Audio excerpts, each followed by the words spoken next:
ሰላም ክቡራት ተኸታተልቲ ናይዚ ቻናል ከመይ ፀኒሕኩም? ኣብ ሂወትና ብዙሕ ግዜ ዘጋጥም ፀገም ኣሎ። ንኣብነት ኣቦኻ፣ ኣዴኻ፣ ሓውኻ ወይ ሓፍትኻ ኣብ ኮምፒተሮም ሓደ ነገር ተበላሽዎም ይድውሉልካ። ንስኻ ግና ኣብ ርሑቕ ከተማ ኢኻ ዘለኻ ወይ ከዓ ኣብ በዓል ከለኻ ሓንቲ ኣዝያ ኣገዳሲት ፋይል ካብ ናይ ስራሕ ኮምፒተርካ ወይ ከዓ ካብ ናይ ገዛኻ ከም ተድልየካ ትዝክሩ። ከምዚ ዓይነት ፀገማት ከመይ ጌርና ኢና ንፈትሖም? መልሱ ኣብ ቴክኖሎጂ ናይ ርሑቕ መነፃፀሪ ወይ ድማ ሪሞት ዴስክቶፕ ቴክኖሎጂ እዩ ዝርከብ።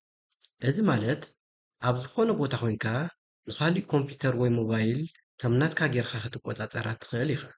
ሎሚ ነዚ ዓለም ዝቐየረ ቴክኖሎጂ ነቶም ቀንዲ ተዋሳእቱን ከላልየኩም እየ።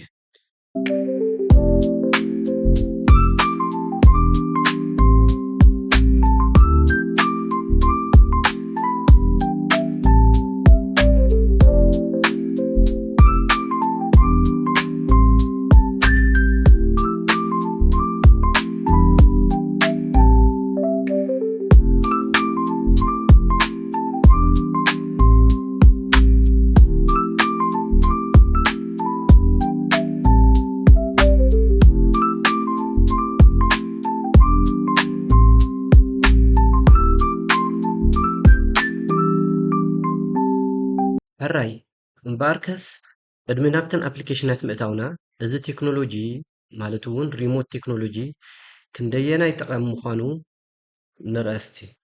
ናይ መጀመርያ ጥቕሙ ቴክኒካዊ ደገፍ ምሃብ እዩ። ንስድራ ቤትና ፈተውትና ወይ ዓማዊልና ቴክኒካዊ ፀገም ከጋጥሞም ከሎ ናብ ኮምፒተሮም ብምእታው ብቐሊሉ ክንፈትሐሎም ንኽእል ኢና።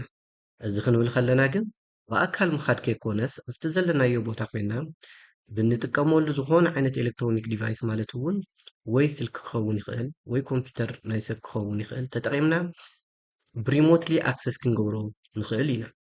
እቲ ካልኣይ ድማ ካብ ርሑቕ ኮንካ ምስራሕ ወይ ከዓ ሪሞት ወርክ ኣብ ገዛኻ ወይ ኣብ ዝኾነ ቦታ ኮንካ ኣብ ቢሮኻ ከም ዘለኻ ኮንካ ኮምፒተርካ ኣክሰስ ጌርካ ስራሕካ ክትሰርሕ ትኽእል ኢኻ። እቲ ሳልሳይ ድማ ፋይላት ንምውሳድ ኣብ ሓንቲ ኮምፒተር ዝረስዕካዮ ፋይል ናብታ ትጥቀመላ ዘለካ ኮምፒተር ብቐሊሉ ክተምፅኦ ትኽእል ኢኻ። ምክንያቱ ኣብቲ ዘለካዮ ቦታ ኮንካ ነታ ትደልያ ፋይል ዝሓዘት ኮምፒተር ኣክሰስ ስለ ትገብራ ማለት እዩ። እቲ ራብዓይ ድማ ኣኼባታትን ትምህርትን እውን ይጠቕመና እዩ።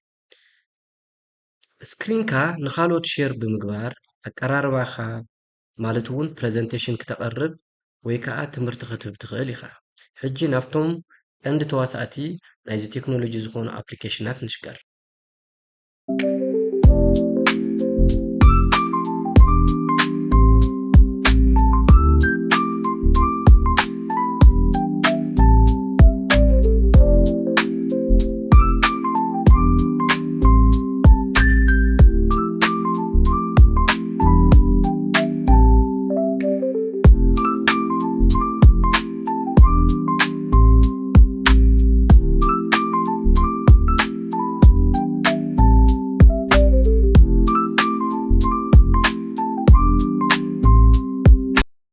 ቀዳማይ እቲ ኣዝዩ ዓብዩን ፍሉጥን ዝኾነ ኣፕሊኬሽን ቲምቪወር ይበሃል። ቲምቪወር ኣብ 2005 ኣብ ከተማ ጎፒንገን ጀርመን እያ ተመስሪታ።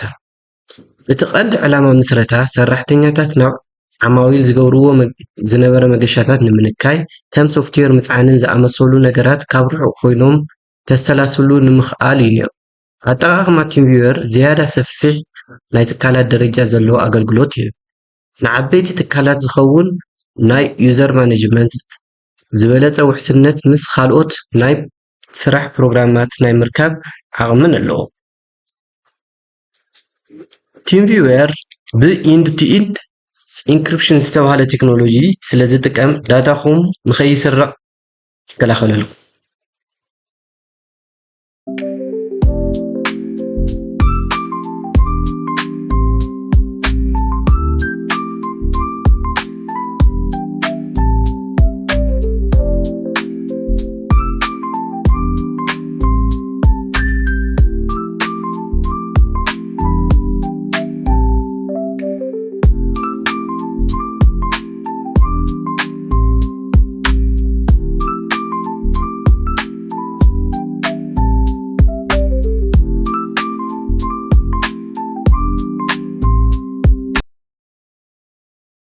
ካልኣይ ካብ ቲምቪወር ቀፂልና ንሪኦ ኣፕሊኬሽን ድማ ኤኒዴስክ ይበሃል።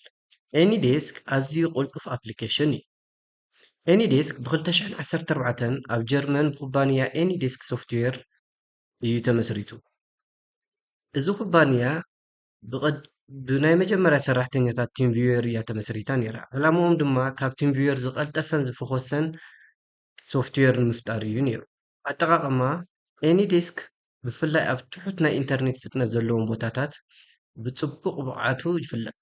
ኣዝዩ ፈጣንን ቀሊልን ስለ ዝኾነ ንቐለልቲ ስራሕቲ ንውልቃዊ ኣገልግሎት ኣዝዩ ምቹው እዩ።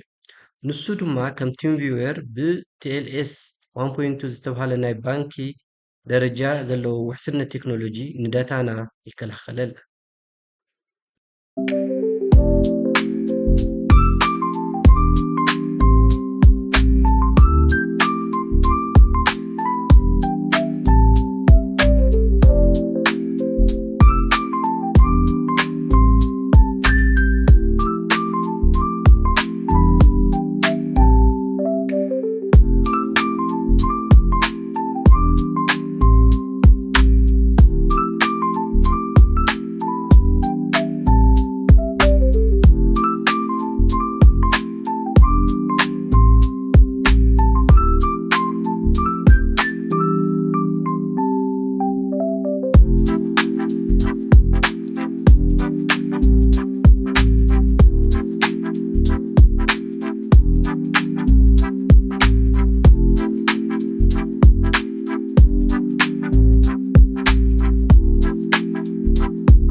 እቲ ሳልሳይ ድማ ክሮም ሪሞት ዴስክቶፕ ዝበሃል እዩ።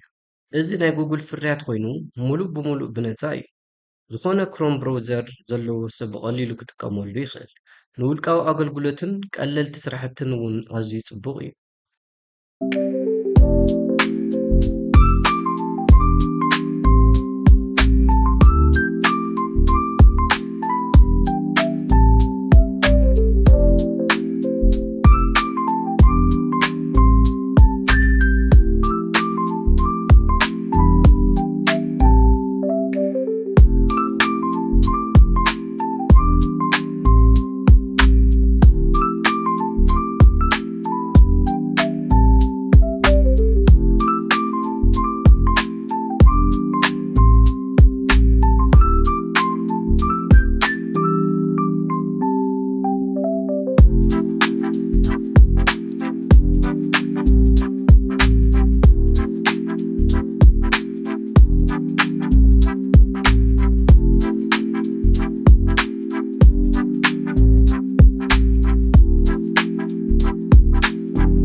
እቲ ራብዓይ ድማ ማይክሮሶፍት ሪሞት ዴስክቶፕ ይበሃል። እዚ ኣብ ዊንዶውስ ኦፕሬቲንግ ሲስተም ዝተሃነፀ ኮይኑ ብፍላይ ኣብ መንጎ ክልተ ናይ ዊንዶውስ ኮምፒውተራት ንምርኻብ ኣዝዩ ሓያልን ምሑስን እዩ። መብዛሕትኡ ግዜ ንናይ ስራሕ ኣከባቢ ፕሮፌሽናል ኢንቫይሮንመንት እዩ ዝውዕል። እምበር ከስ እስካዕ ሕዚ ዝረኣናዮም ኣፕሊኬሽናት ኣብ ዝተፈላለየ ቦታታት ኮንካ መረዳእትኻ ከመይ ጌርካ ክትቀያየር ከም ትኽእል፣ ኮምፒውተርካ ከመይ ጌርካ ማኔጅ ክትገብር ከም ትኽእል፣ ናይ ኮምፒውተርካ ዝተበላሸዎም ሰባት ከመይ ጌርካ ብኔትወርክ ኣቲኻ ብኢንተርኔት ኣቲኻ ክተስተኻኽለሎም ከም ትኽእልን እዩ። ሕዚ ንሪኦም ኣፕሊኬሽናት ድማ ኣብ ውሽጢ ሎካል ኤርያ ኔትወርክ ፋይል ንምልኣኽን ንምርኽኻብን ዝጠቕሙና ኣፕሊኬሽናት እዮም። ቀዳማይ ዱኩቶ እዚ ኣፕሊኬሽን እዚ ብሓደ ጣልያናዊ ዲቨሎፐር ዝተሰርሐ ኮይኑ ዕላምኡ ኣዝዩ ቀሊል ዝኾነ ናይ ፋይል ምልውዋጥ መሳርሒ ምፍጣር እዩ ነይሩ። ዱኩቶ ኣብ ኩሉ ዓይነት ኦፕሬቲንግ ሲስተም ማለት እውን ኣብ ዊንዶውስ፣ ማክ፣ ላይኑክስ ይሰርሕ። ምስ ከፈትናዮ ነቶም ኣብ ኔትወርክካ ዘለዉ ካልኦት ተጠቀምቲ ባዕሉ የለልዮ። ፋይል ወይ ጽሑፍ ንምስዳድ ድማ ናይቲ ኮምፒውተር ኔም ወይ ከዓ ናይቲ ኮምፒውተር ስም ኣብቲ ኔትወርክ ዘሎ ጥራሕ ብምምራፅ ፋይል ክንለኣኽ ንኽእል ኢና። ካልኣይ ስናፕ ድሮፕ ኤንድ ሼር ድሮፕ እዞም ክልተ ኣዝዮም ዝተመሳሰሉ መሳርሕታት ብፍርያት ኣፕል ዝኾነ ኤርድሮፕ ዝተሰርሑ እዮም። ዘይካ ዌብ ብራውዘር ካሊእ ምፅዓነ የድልዮምን። ኣጠቓቕሞም ኣዝዩ ቀሊል እዩ። ኣብ ክልቲአን ማሽን ማለት እውን ኣብ ክልቲአን ኮምፒተር ኣብ ዋይፋይ ኣራኺብካ ናይ ስናፕ ድሮፕ ወይም ሼር ድሮፕ ዌብሳይት ትኸፍት ባዕለን ይራኸባ ነቲ ፋይል ናብቲ ናብ ስክሪን ዝመፀ ናይቲ ኮምፒተር ኔም ብምዝውዋር ወይ ከዓ ድራግ ኤንድ ድሮፕ ትወስዶ ሽዑ እቲ ፋይል ባዕሉ ትራንስፈር ይኾን ናብቲ ሓደ ኮምፒተር ማለት እዩ እቲ ካልኣይ ድማ ራፒናተር ይበሃል ራፒናተር ብላይኑክስ ሚንት ዝተፈጠረ ኮይኑ ኣብ መንጎ ላይኑክስ ኮምፒተራት ዝነበረ ናይ ፋይል ምልውዋጥ ፀገም ንምፍታሕ ዝመፀ እዩ ሎሚ ግና ንዊንዶውስን ኣንድሮይድን እውን ይርከቡ ልክዕ ከምቶም ኣጠቃቅምኡ ድማ ልክዕ ከምቶም ካልኦት ኣብ ኔትወርክ ዘለዉ ኮምፒተራት ባዕሉ የለሊ ቀሊልን ውሑስን ስለ ዝኾነ ብዙሓት ሰባት ድማ ይፈትውዎን ይጥቀምሉን እዮም ሳልሳይ ድማ ኣይፒ ሜሴንጀር ይበሃል እዚ ካብ 1996 ዓ.ም ፈረንጅ ጀሚሩ ዝነበረ እዩ ካብቶም ኣዝዮም ቀደምቲ ናይ ሎካል ኤርያ ኔትወርክ መራኸቢታት ሓደ እዩ ዝተሰርሐሉ ድማ ኣብ ጃፓን እንትኸውን ብፍላይ ናይ ቀደም ኣብያተ ፅሕፈታት ኣዝዩ ፍሉጥ እዩ ብዘይ ኢንተርኔት ኣብ ውሽጢ ሓደ ኔትወርክ ንዘለዉ ሰባት መልእኽቲ ክትለኣኣኽ ፋይላት ክትለዋወጥ ይኽእለካ ብዙሕ ቦታ ዘይሕዝን ኣዝዩ ፎኪስን ድማ እዩ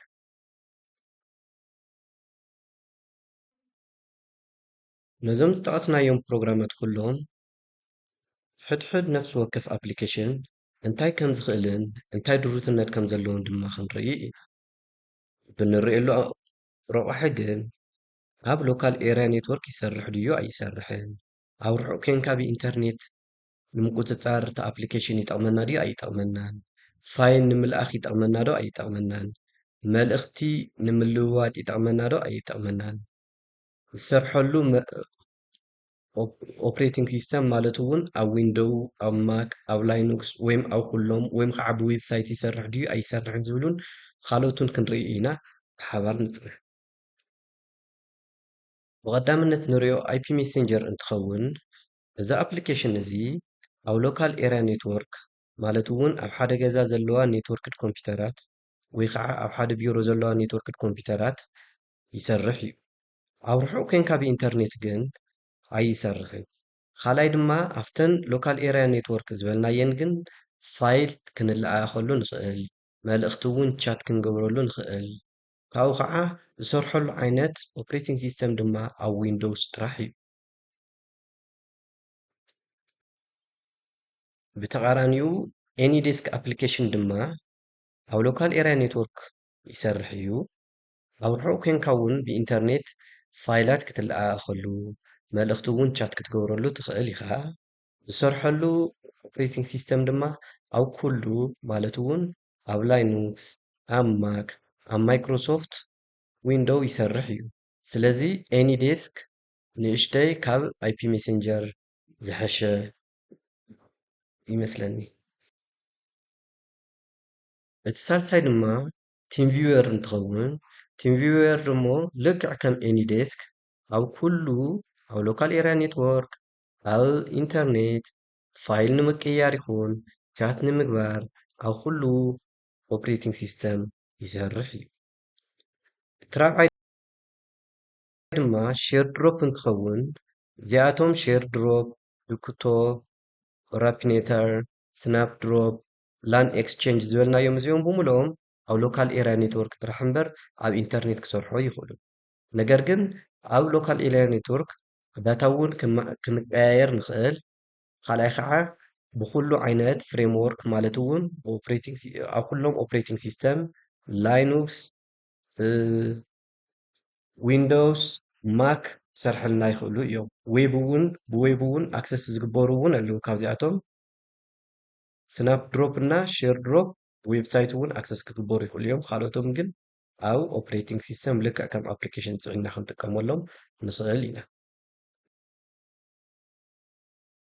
እቲ ሕቶ ኣየናይ ይበልጥ ዝብል እዩ መልሱ ድማ ኣብ ናትኩም ድሌት እዩ ዝምርኩስ ካብ ርሑቕ ኮንካ ሓገዝ ክትህብ ወይ ክትሰርሕ እንተደሊኻ ቲም ቪወር ወይም ኤኒዴስክ ዝበለፃ ምርጫታት እዮም ቲም ቪወር ንትካላት ዝበለፀ መስርሕታት ኣለዎ ማለት እውን ናይ ባዕሉ ዝኾነ ንትካላት ዝኾነ መስርሒ ኣለዎ ኤኒዴስክ ድማ ብፍጥነቱ እዩ ዝፍለጥ ኣዝዩ ቀሊልን ብነፃን ዝኾነ ናይ ርሑቕ መቆፃፀሪ እንተደሊኻ ድማ ክሮም ሪሞት ዴስክቶፕ ብሉጽ ምርጫ እዩ።